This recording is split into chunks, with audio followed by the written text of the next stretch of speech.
session again. Tere tulemast tagasi. Okay.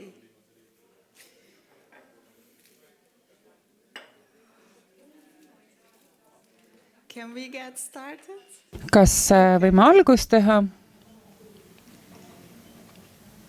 Once again, Taaskord share my ma best wishes and tahan jagada teiega oma parimaid soove ja oma rõõmu, et saan siin täna viibida. Selle järgneva sessiooni vältel me vahetame mõtteid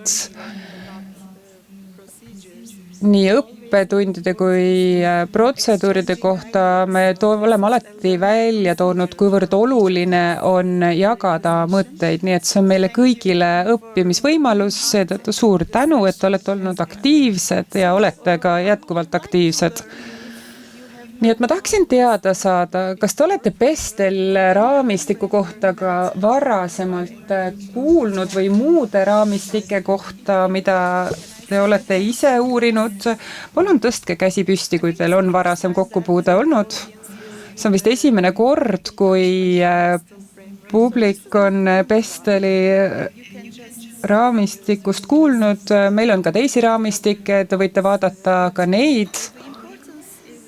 Aga oluline Pesteli puhul on just see, et see uurib protseduuri ja keskkonna küsimustega seonduvad laiemat pilti. Asjad, mis on meie jaoks igapäevaselt olulised rakendada, eriti just kriisiolukordades ja spetsiifilisemalt just tänase teemaga ehk sõda. Nii et kui teil aga soov tekib, võite küsimusi esitada, sest see on üks järjekordne arutelu minu ja teie vahel. Palun osalege aktiivselt sessiooni igas osas. Nii et eesmärgiks selle sessiooni puhul on saada oskused uurimaks Pesteli raamistiku potentsiaalse sõja kontekstis Eestis.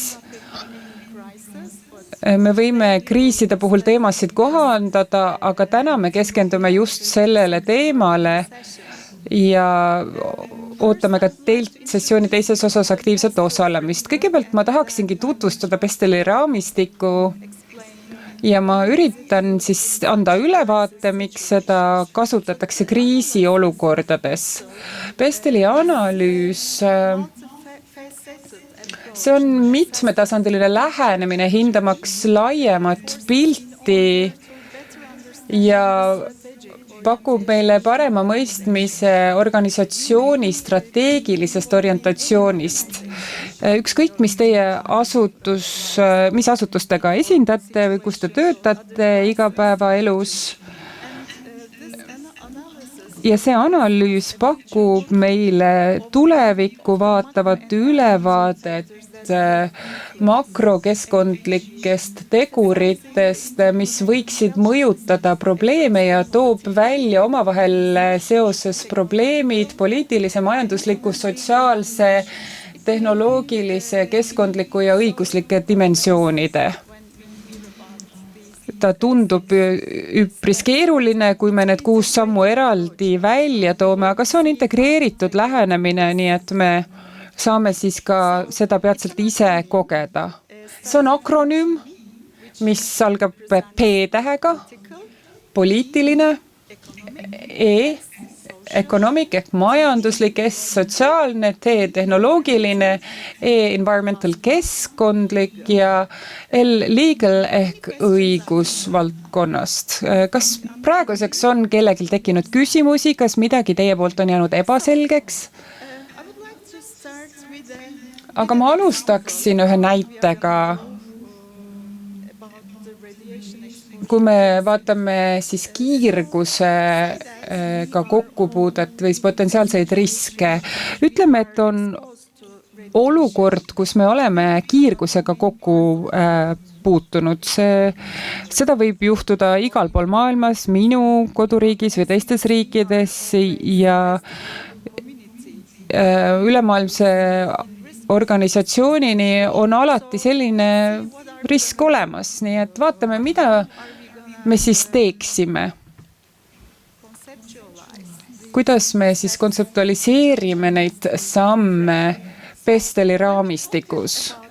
Kui me räägime poliitilistest teguritest, siis midagi oleme juba tahvlile kirjutanud, aga te saate ka ise juurde lisada.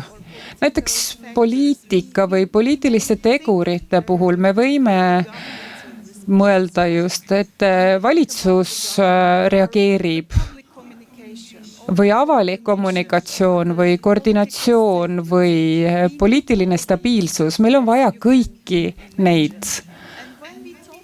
Ja kui me räägime valitsuse reaktsioonist, näiteks kui on olukord, kus on kõik kiirgusega kokku puutunud, siis võib valitsus ilmselt ju rakendada rahvatervisele suunatud meetmeid. Ja kas te oskate välja tuua mõningaid plusse ja miinuseid sellises olukorras, näiteks omavalitsuse puhul, kui selline olukord peaks potentsiaalselt tekkima? Kui me vaatame just poliitilisi tegureid, kas keegi soovib kommenteerida? Või avalik kommunikatsioon? Sellepärast, et selge ja tõhus kommunikatsioon on ju ülioluline sellises olukorras. See muidugi ei kehtiks ainult kiirguse ohtude puhul, vaid iga kriisi, iga olukorra puhul. Aga kiirguse riski puhul, mis võiks olla need plussid ja miinused just avalikus kommunikatsioonis? Kas keegi võiks midagi välja tuua sellel teemal? Ükskõik mida?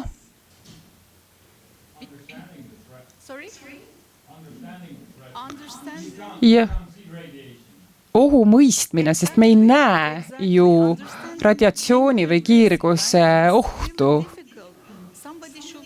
Keegi peaks ju meile ütlema, et jah, risk on tekkinud.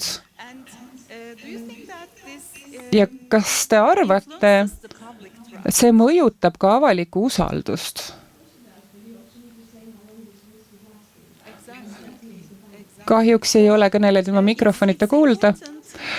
Jah, on oluline seda olukorda tervikuna näha just avaliku kommunikatsiooni seisukohalt, kas see on laabumas või on seal takistusi.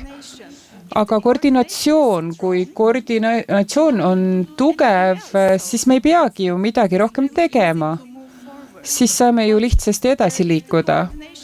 Aga kui koordinatsioon on nõrk, koordineerimine just poliitiliste tegurite põhjal on nõrk, siis tuleb ju edasi tegutseda.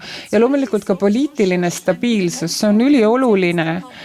Ja see aitab säilitada ka usaldust ja koordineerimist. Ja samuti see edendab või kommunikeerib siis valitsuse suhtumist. Selles akronüümis on on esimesed siis poliitilised tegurid, mida me peaksime uurima. Need aitavad meil väljendada seda, mis info meil on olemas ja mida me peaksime tegema, et edasi liikuda, et seda olukorda parendada. Kas on selle P-tähe kohta küsimusi? Kui ma võin korraks sekkuda, siis olukorras, kus valitsus on 13% toetusega, ehk siis 13% avalikkusest usaldab valitsusi ja avalikke või riigiasutusi, kui me vaatame siis näiteks valitsust ja Riigikogu, siis nemad on 30% toetusmäära juures. Kuidas see mõjutab meie seda P-tähte Pestelist kriisiolukorras? Kas publik, avalikkus, üldsus kuulab valitsust? Kas on seal risk, mida me peaksime kaaluma? Ja tulemus on ka valimised ja õhus on juba valimiskampaania hõngu tunda, sest vähem kui 2 aasta pärast on meil tulemas valimised, 1 aasta ja 4 kuu pärast. Ja erakonnad on juba ettevalmitsusi tegemas ja opositsioon võidab tõenäoliselt järgmised valimised, nemad kasutavad iga võimalust näidata ennast usaldusväärsete poliitiliste osalejate, kes teevad täpselt, mida teha. Kuidas see mõjutab seda P-tähte siin Bestelis? See oleneb, nagu te mainisite, kuidas see usaldusväärsus väljendub, kui opositsioon on edukas inimeste kaasamises ja teavitamises nendest poliitilistest küsimustest, siis nad võivad võita, aga kui praegune valitsus kasutab seda võimalust või seda raamistiku võimalusena, siis nemad nii-öelda jäävad peale, aga taustal praegune valitsus või koalitsioon ei keskendu ainult sellele, mida nad praegusel hetkel teevad, vaid neil on olemas ka juba taust. Ja see peegeldatakse tagasi ka kogukonnale. See on küll minu isiklik arvamus, teil võib olla erinevaid arvamusi. Nancy, kas soovid midagi lisada? Ja te ei ürita siin ju probleemi lahendada, vaid te peaksite olema teadlikult, mis see olukord on ja poliitika puhul te ju kaalute seda kõike. Te ilmtingimata ei ütle, mida me peame tegema, et seda parendada, vaid te lihtsalt toote välja, et siin on teatav takistus. Aga kogu see info, et nüüd tulevad valimised, mis saama hakkab, osades riikides külvatakse inimesed üle sellega, kuivõrd suurepärane on valitsus, või nad ei edasta mitte mingit teavet kuni uue valitsuseni, nii et edastage oma teavet tavapärasel viisil, looge usaldus olenemata sellest, kes parasjagu valitsuses on. Seda on küll keeruline teha, aga on väga oluline olla jätkusuutlik selles. Ja loomulikult ka läbipaistvus, mis on väga oluline selle kõige juures, sest ilma läbipaistvuseta me ei saa ju usaldust säilitada, nii et see on veel üks lisaprobleem. Ja tõendus on samuti, tõendamine on väga oluline iga raamistiku puhul. Arstid toovad ju endaga kaasa ka tõenduspõhise tausta ja see on hea lahendus. Nii et teine on siis majanduslik tegur, selle mõju. Mis on selle riski potentsiaal majandust mõjutada, nii et kui te mõtlete selle riski peale, selle kiirgusriski peale, siis on see väga ju oluline, sest see mõjutab kõiki terves kogukonnas ja ka poliitikas. Ja teine samm või teine probleem sisend on rahaline tugi, valitsuse rahaline tugi. Mis on see olukord? Mis on meie valitsuse rahaline võimekus? Ja kolmas on siis sissetuleku, ebavõrdsus sissetulekus. Ma tahaksin küsida, ja paluda, et te võib-olla lihtsalt iseenda jaoks mõtleks, et mis on olukord sellega, et kui on sissetulekute ebavõrdsus kogukonnas, siis see võib ju kõik halvemaks muuta ja just sellel põhjusel me peaksime arvestama just selle ebaühtlase sissetuleku määraga. Ja järgmine on siis ligipääs tervishoiuteenustele juhul, kui on kiirgusrisk. Kas on haiglaid või tervishoiuasutusi piisavalt, et me suudaks katta kõikide kiirgusega kokku puutunud isikute vajadused ja mida me peame tegema, et edasi liikuda, et see olukord korrapäraselt laheneks ja ligipääs ka tervislikule elustiilile, isegi kiirgusohu puhul on väga oluline välja tuua riskid ja välja tuua asjad, mis meid aitavad edasi liikuda selles olukorras. Need on need majanduslikud tegurid. See tasuks välja tuua siis, kui me räägime just majandusega seonduvad küsimused selliste kriiside puhul. Meil võib olla ka teisi asju, mida arvesse võtta sellises kiirgusriski olukorras. ja define what we väga oluline on määratleda, milline on siis see majanduslik seis ja need majanduslikud tegurid, mis meie kogukonda mõjutavad. Ja kolmas S, sotsiaalsed tegurid, kogukonna struktuur. Te olete kõik rääkinud erinevustest kogukondades, ka ülemaailmsel tasandil. Kõikides riikides on ju mitmekesised kogukonna osad, meil on siin haavatavad rühmad, meil on rahaline ebavõrdsus, et selle kogukonna struktuur, usu küsimused, uskumused, traditsioonid, need võivad ju inimeste keskisse esineda ja näiteks digitaalsed võimekused ja oskused. Te rääkisite ka noorukites eelmisel sessioonil, nii et inimeste haridustase tuleb siin mängu ja keele erinevused ja erinevad kogukondade mõjutajad. See on oluline määratleda just see kogukonna struktuur, sest see ei ole homogeenne kogukond. Iga kord me peaksime arvestama kõikide erinevaid taustu ja teadlikkust rahva tervisest. See on niivõrd oluline. Miks on see oluline?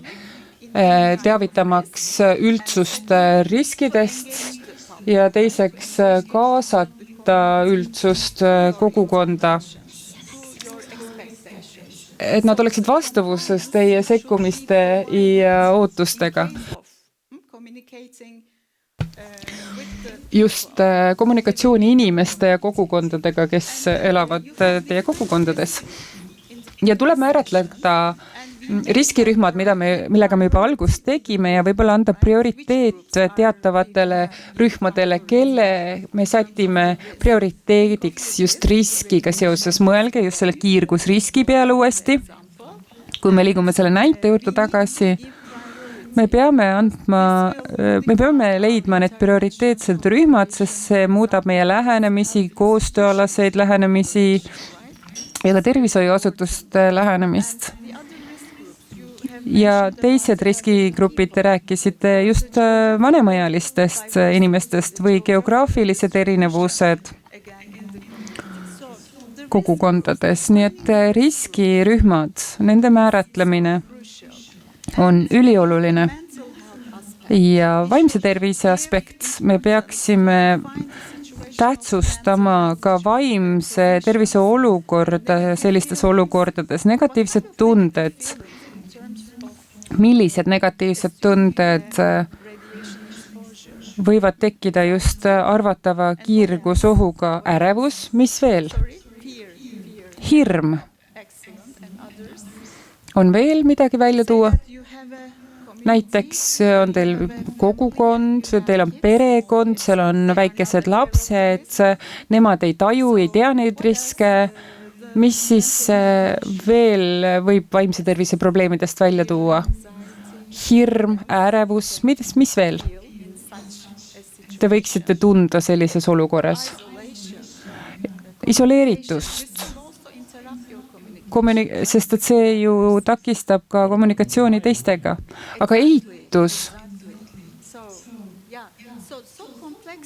Nii et see on need on väga keerulised tunded, mis sellega kaasnevad. Ja me ei saa ju kogeda ainult ühte negatiivset tunnet, nad tavaliselt käivad kõik koos ja see muudab selle olukorra veelgi keerulisemaks. Nii et see on siis sotsiaalsed tegurid, me võime nende sotsiaalsete tegurite arvu suurendada, aga need on need prioriteedid, millele me sellistes olukordades tähelepanu pöördume: kogukonna struktuur, avalikkuse teadlikkus, riskirühmad ja vaimne tervis. Kuidas on tehnoloogiateguritega ligipääs meediale või uudistele? See on väga oluline, et jälgida, mis toimub. Kas meil on piisavalt kanaleid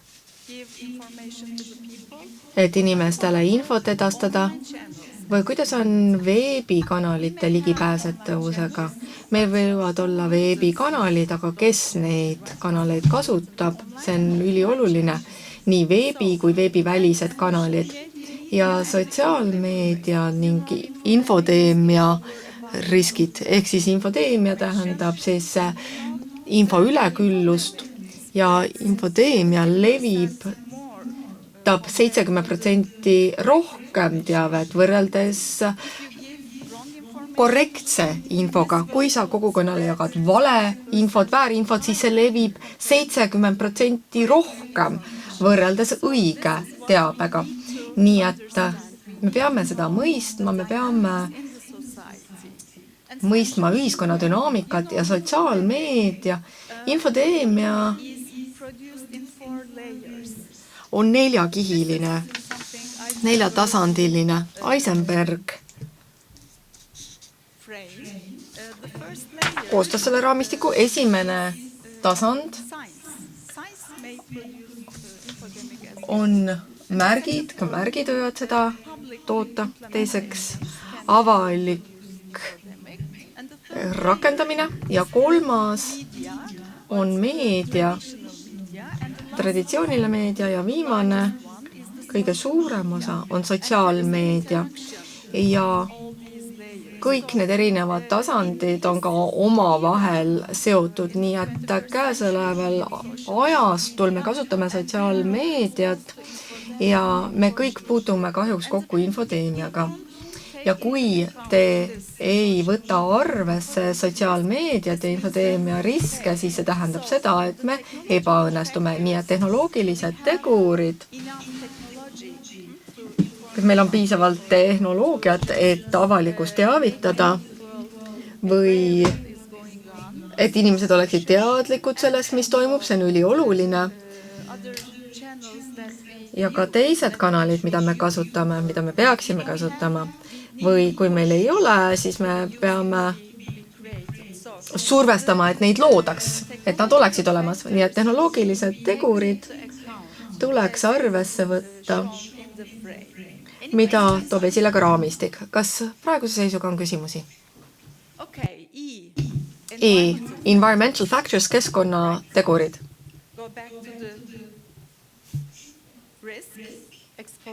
Nüüd oleme tagasi riski juurde, näiteks siis kokkupuude kiirgusega, mis on saaste tase, kuidas seda hinnatakse?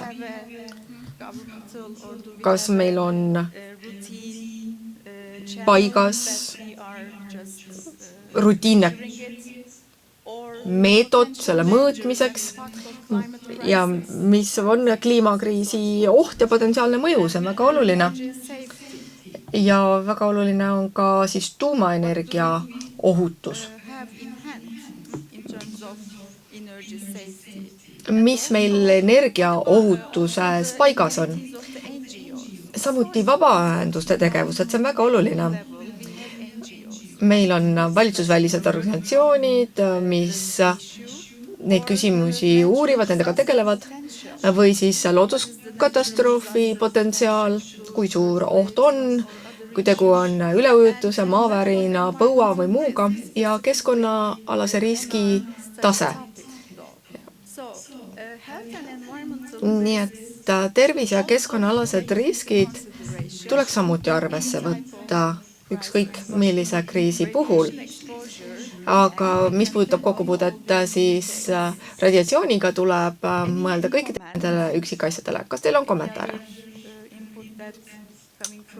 Muud sisendit seoses keskkonnaalaste teguritega. Ja viimane osa on õigusruumi tegurid. On väga oluline hinnata õigusraamistiku. Praegused seadusandlus, määrused, plaanid, mis meie riskikommunikatsiooni, infodeemia haldust, kogukonna kaasamist juhivad hädaolukorras, erakorralisus olukorras. Väga oluline on reguleerida ja see on siis valitsuse tegevusvaldkond, aga väga oluline on ka levitada seda teadmist õigusraamistikust kogukonnale. Kui teil on suurepärane seadusandluslik raamistik, aga kogukond sellele ei reageeri, sellest ei tea, siis te ei saa olla edukad. Nii et samuti valitsusväliste osapoolte kaasamine on ülioluline. Tuleb kindlasti kogukonda kaasata ka seoses õigusraamistikuga. Isegi kriisiolukorras, ma olen rahvatervise ekspert, nii et isegi kriisiolukordades on meil vaja ellu jääda.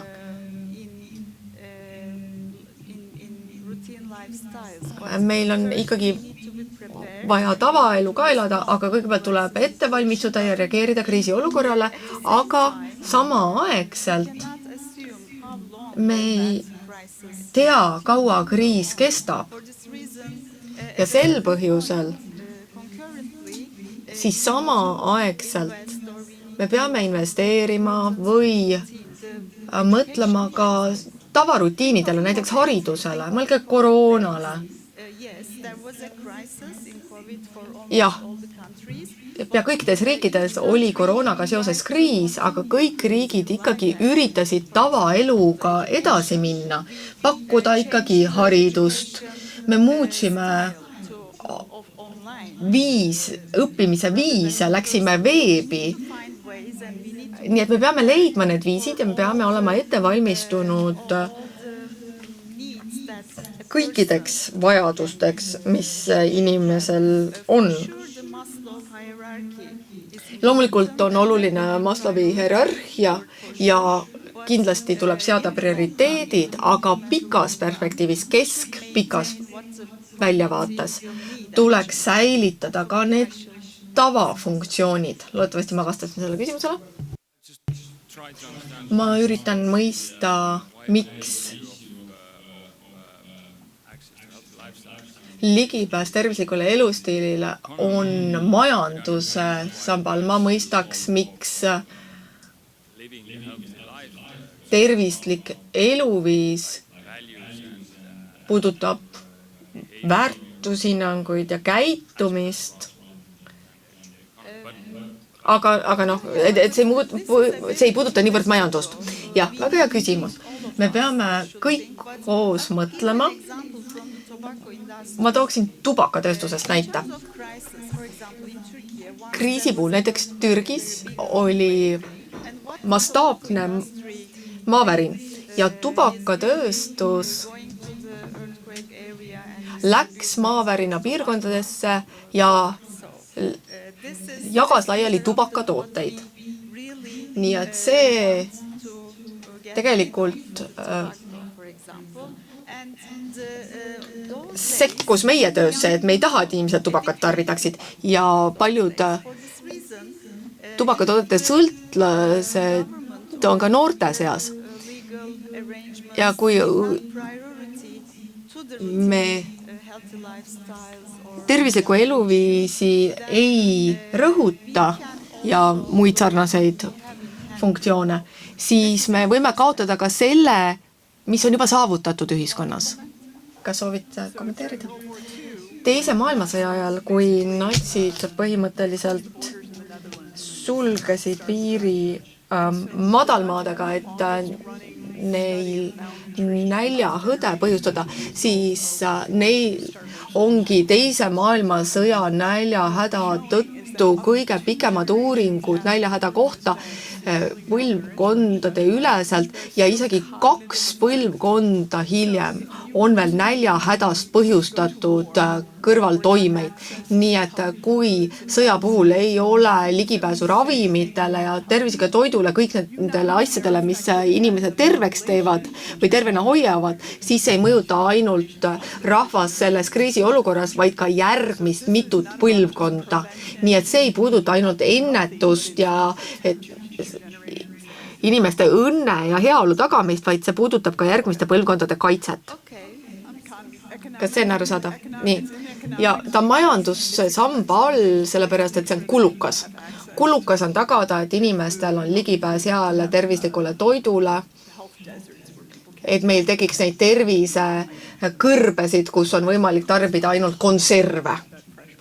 Nii et see värske toodang, see on kulukas. So, any questions? Kas on küsimusi või muid kommentaare? Then Kui ei, we will have a group activity. siis me lähme edasi järgmise rühma tegevusega ja Nancy. So what you told us Et selle põhjal, mis te meile rääkisite. that you had a list of issues, and I know this Teil on loetelu we've discussed. erinevatest murekohtadest. See ei ole muidugi ammendav loetelu. Nii et kasutame Besteli raamistiku, et analüüsida konkreetset probleemi. So when we use pestle, Nii et kui me kasutame Bestelit, siis me keskendume tervisealasele riskile või ühiskondlikule riskile. Ja meie võtame selle mure pere ohutuse kohta, sest see tõenäoliselt puudutab kõiki, kas meil on lapsed või mitte, ikkagi muretsed oma lähedaste pärast, kes iganes teie lähedased on. Ja me saame kasutada Bestelit kõikide nende murede puhul, võtame selle mure seoses pere ohutuse ja turvalisusega. Ja nii, ma ei tea, kas te näete, mis siin kirjas on, kas parema valguse käes või varjus. all right. So if I look Jätame nii. area here of addressing Kui me vaatame siin kogukondade, mis on barjäärid, et siis skeptilised sihtrühmad, kes ei usalda avalikke asutusi, siis see on üks põhibarjäär. it's basically saying they don't trust you. Ehk põhimõtteliselt ütlete, et nad ei usalda teid ja mida selle osas siis ette võtta. Nii et ma palun teil mõelda murele seoses pere turvalisusega ja sellele suurele barjäärile. Ja siis keegi ütles veel, et kui eestlased mõtlevad sageli nii, et kui ma sellest ei räägi, siis seda pole olemas. See on ka väga suur barjäär. Nii et me kasutame Bestelit, et seda arutada, me kasutame Bestelit, et välja mõelda, mis on kõik need erinevad vaatenurgad ja aspektid ja mõõtmed seoses pere turvalisusega. Kas teil on LGBT-grupid? Tõenäoliselt on. Kuidas te määratlete perekonda? Siin võib olla juba poliitiline küsimus või sotsiaalne küsimus. Nii et võtate siis Besteli erinevad kategooriad ja arutate pere turvalisust sõja puhul nendest kõikidest erinevatest vaatenurkadest oma väiksemas rühmas. Ja alguses võib-olla mõtlete, ma ei tea, mida öelda, see on kuidagi segane, aga laudadel on ka näide vist It's in Estonian. eesti keeles And so this is an example. ja siin on Look at it. näitis, Not quite sure. nii et kui te ei ole päris kindlad, mida tegema peate, siis visake pilk peale. See on üks teine haigust puudutav juhtumianalüüs, aga see aitab teil välja mõelda, et mida me tahame siin näha. Mõelge siis probleemist lahendusest kaugemale, mõelge probleem ja vaatame seda probleemi erinevatest vaatenurkadest. Can I now ask you to return to your seats? Palun minge tagasi oma kohtadele, võtame kokku need ülesanded ja vaatame, mis olid teie jaoks kõikides kategooriates kõige olulisemad. I understand it's difficult to finish. Ma saan aru, et raske on ennast eemale kista, sellepärast teil on nii palju mõtteid, aga teeme kiire kokkuvõtte ja vaatame, mida te olete üles kirjutanud.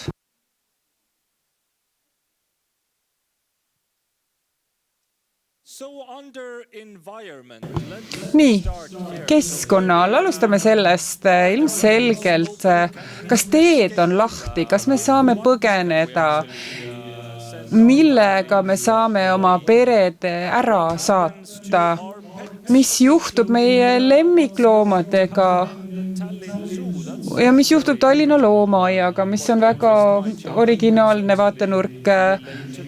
Mu lapsed kindlasti oleksid ka selle pärast väga mures.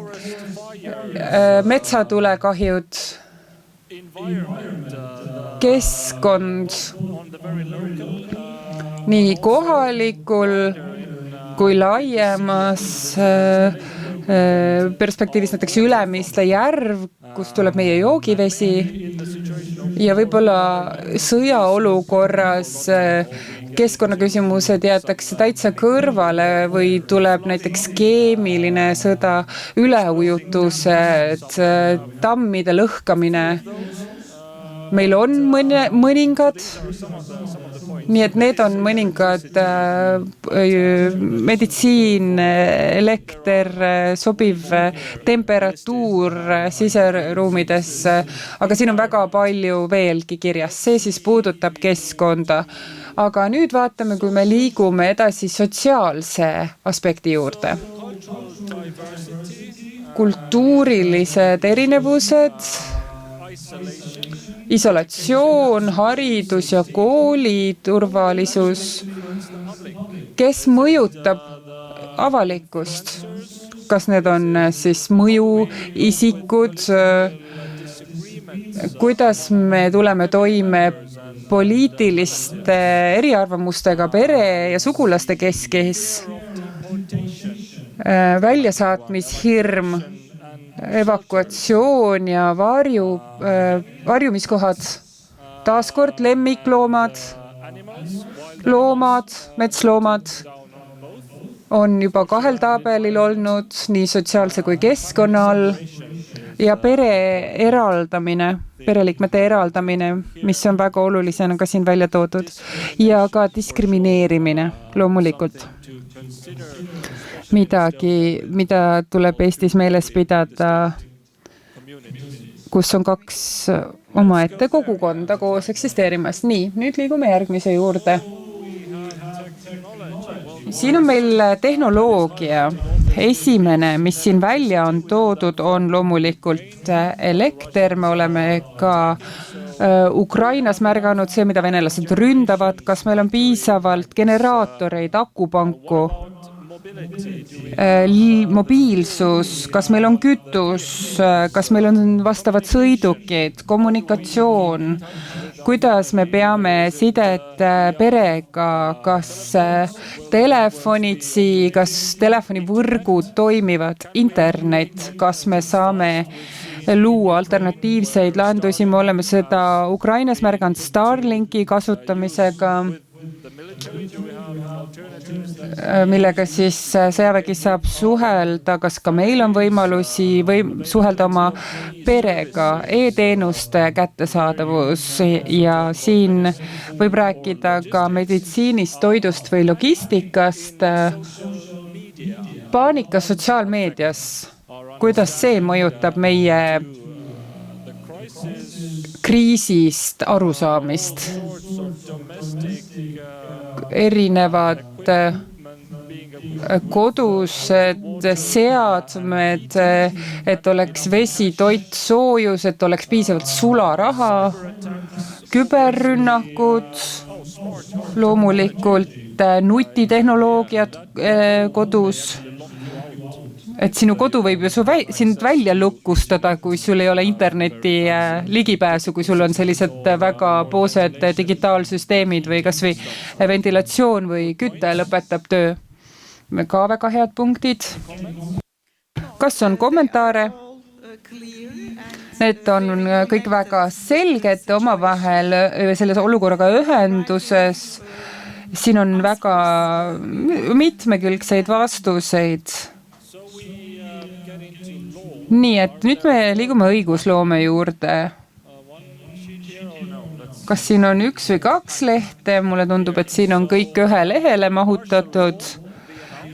Kas sõjaolukord kehtestatakse siis ajateenistusse või sõjaväkke minek, kes peavad ilmuma, millised repressioonid või piirangud lisaks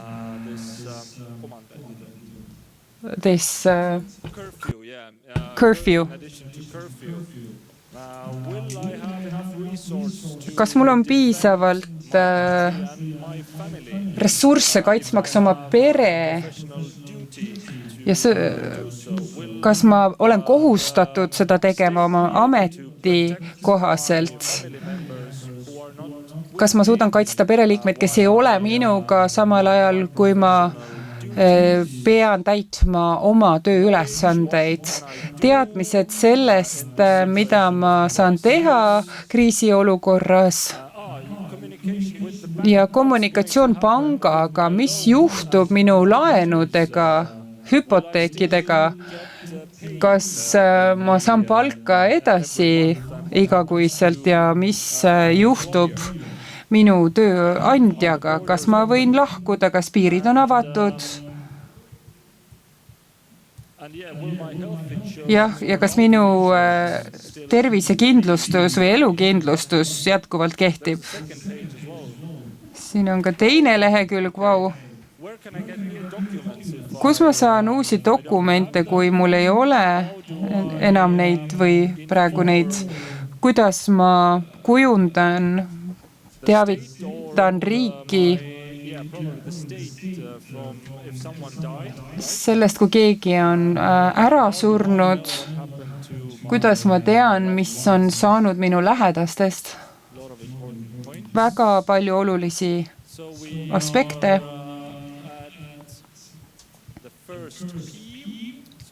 Nii et me oleme esimese P-tähe juures tagasi, poliitika.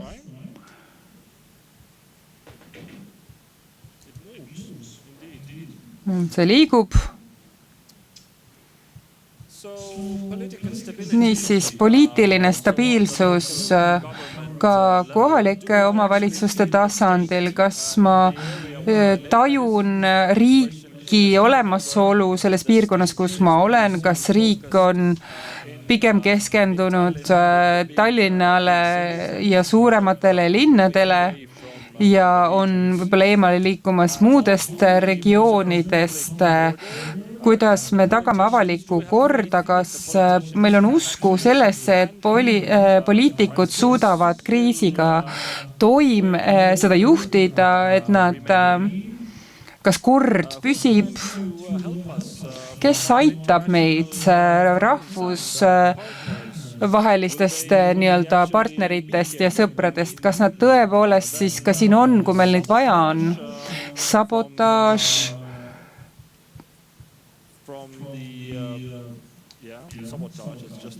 Jah, sabotaaž on lihtsalt sabotaaž.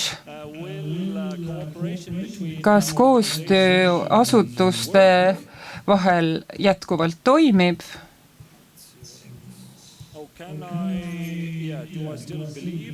Kas ma usun jätkuvalt nii siseriiklikke kui rahvusvahelisi liidreid ja kas meie juhid veavad meid järjekordselt alt nagu ka 39. aastal, kui Eesti allkirjastas lepingu Venemaaga paigaldamaks siia Nõukogude baasid, ehk siis vabatahtlikult andis nii-öelda riigi ära või juhtub sellele vastupidine, kas meie juhid on liiga avatud konfliktile ja sõjale ja tapavad meil mõttetul viisil ära? Nii et need on need mõningad kõige olulisemad punktid, mida ma siin nägin.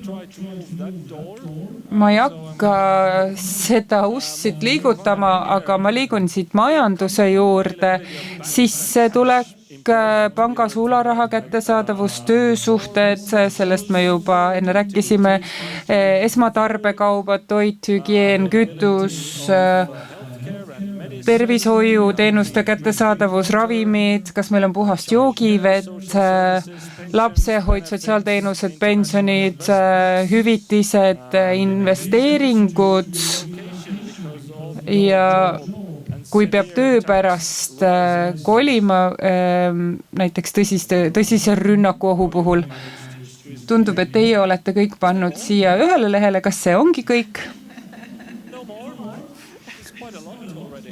Siin on juba päris palju. Mis on siis esmamuljed? Nii, nüüd ma palun kõigil korraks sisse hingata. Te olete väga palju kirja saanud. Mina ei ole eestlane, aga ma loen ise seda ja see tekitab väga palju emotsioone. Just see tunne, et me võime olla kurvad, ärritunud. Sest et sellest rääkimine tähendab, et me ei mata seda maha ja me leiame võimaluse sellest rääkida. See on valus teema, aga see tegelikult on väga hea. ja kommunikatsiooniinimestena tabab teid ju infotulv ja ilmselt te lähete sellel teemal ka pingesse, see muudab ka teid ärevaks, aga kui teie kõneisikuna olete juba ärevad, siis on ka teie kuulajad ärevad, nii et te peate ennast maha rahustama, 11 maha rahustama, eestlased ei taha eriti abi paluda ega seda vastu võtta, nii et siis vaimse tervise osale poolt te peate seda stressi maandama. Et kui me vaatasime neid nimekirju läbi, siis osad olid telefonis ja teised lihtsalt vaatasid su ammuli.